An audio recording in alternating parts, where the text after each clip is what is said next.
اسلام میں عدل اور انصاف کے کلیدی اصول، بنیادی اصول، اہم پوائنٹس اللہ سبحانہ وتعالیٰ حکم دیتا ہے قرآن مجید سورہ نساء کے مطابق، سورہ نساء آیت نمبر 58 کے مطابق انصاف کرنا اور امانت داروں کی امانت کو لوٹانا، یعنی امانتیں اہل حق تک پہنچانا اللہ کا واضح حکم ہے۔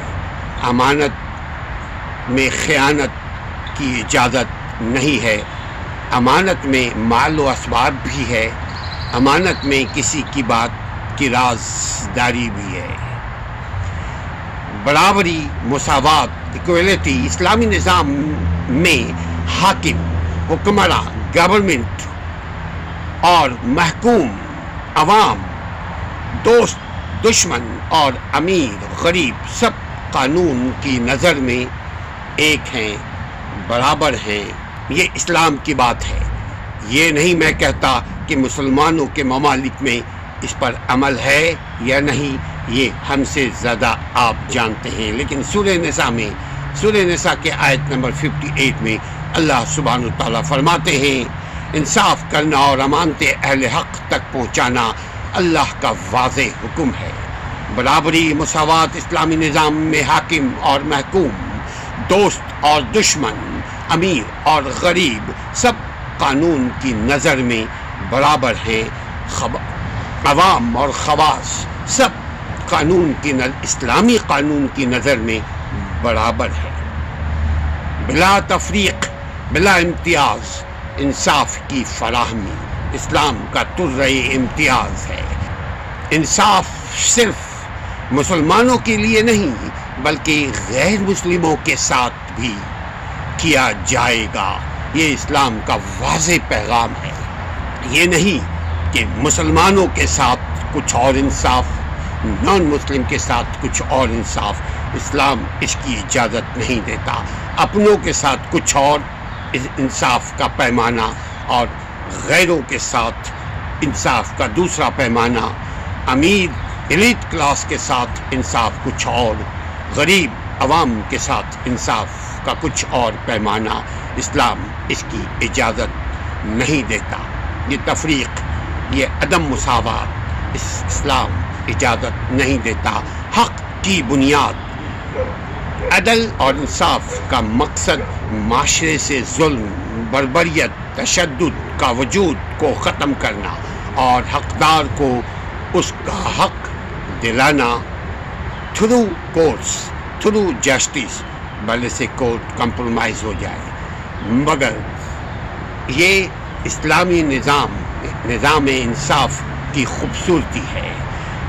جواب دہی، اکاؤنٹیبلٹی، حکمراں اور قاضی، جج، منصف اللہ کی وحی اور احکامات کے مطابق فیصلے کرنے کے پابند ہوتے ہیں۔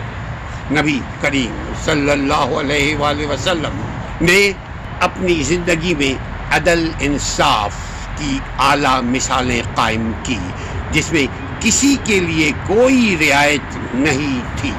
جو ریاست، اسٹیٹ، ملک، سماج، مدینہ کے ریاست مدینہ کے استحکام کی بنیاد، اگر ہم اسلام پر عمل کریں، میری زندگی سکون میں، میری آخرت بھی پر امید، پر روشن ہوگی کہ اللہ ہمارے ان دنیا میں رہتے ہوئے جو ہم نے اعمال کیا، حقداروں کو حق کا حق دیا، امانت داروں کی امانت ان تک پہنچائی، پھر میں کہوں امانت کا مطلب خیانت نہیں، امانت آپ کی بات کی راز پوشی بھی امانت ہے، آپ کی بات کی لاج بھی امانت ہے، آپ کی عزت کی رکھوالی بھی امانت ہے، آپ کے پیسے کی رکھوالی بھی امانت ہے۔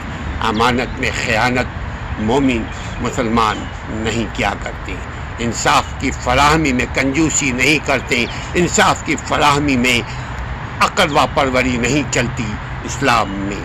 اسلام اللہ کے نبی صلی اللہ علیہ وآلہ وسلم کی کم و بیش حدیث مبارکہ کا مفہوم ہے کہ میری بیٹی فاطمہ بھی اگر چوری کرتی تو میں اس کا بھی ہاتھ کاٹ دیتا۔ یہ اسلام کی خوبصورتی ہے۔ اسلام میں قانون کے معاملے میں، انصاف کے معاملے میں کوئی رعایت نہیں۔ انصاف سب کے ساتھ ایک جیسا، یعنی قانون، اصول، ضابطہ، اخلاق کے مطابق انصاف کی فراہمی اسلام کا بنیادی اصول ہے۔ اللہ ہم سے اور آپ سے بے انصافی نہ کروائے۔ اللہ ہم سے اور آپ سے امانت پہ خیانت نہ کروائے۔ آمین یا رب العالمین۔ مگر ہم کوشش کریں گے کہ ہم برائی سے بچیں، امانت پہ خیانت نہ کریں، ادھر ادھر کی بات ادھر ادھر نہ پہنچائیں، ہم کسی کے ساتھ بے انصافی نہ کریں۔ انصاف کا تعلق صرف عدالت کورٹ کچہری سے نہیں ہے۔ انصاف میری ذاتی زندگی میں بھی ہونی چاہیے، میرے رویے میں بھی انصاف نظر آنی چاہیے، میرے قول و کردار میں بھی انصاف نظر آئے۔ یہ ہے مومنوں کی پہچان۔ اللہ ہمیں مومن بنائے۔ آمین یا رب العالمین۔ اگر آپ کے پاس کوئی کامنٹ ہے تو کامنٹ کیجیے گا تاکہ بہتر طریقے سے آپ کی بات آپ تک پہنچایا جا سکے انشاءاللہ تعالی۔ السلام علیکم ورحمۃ اللہ۔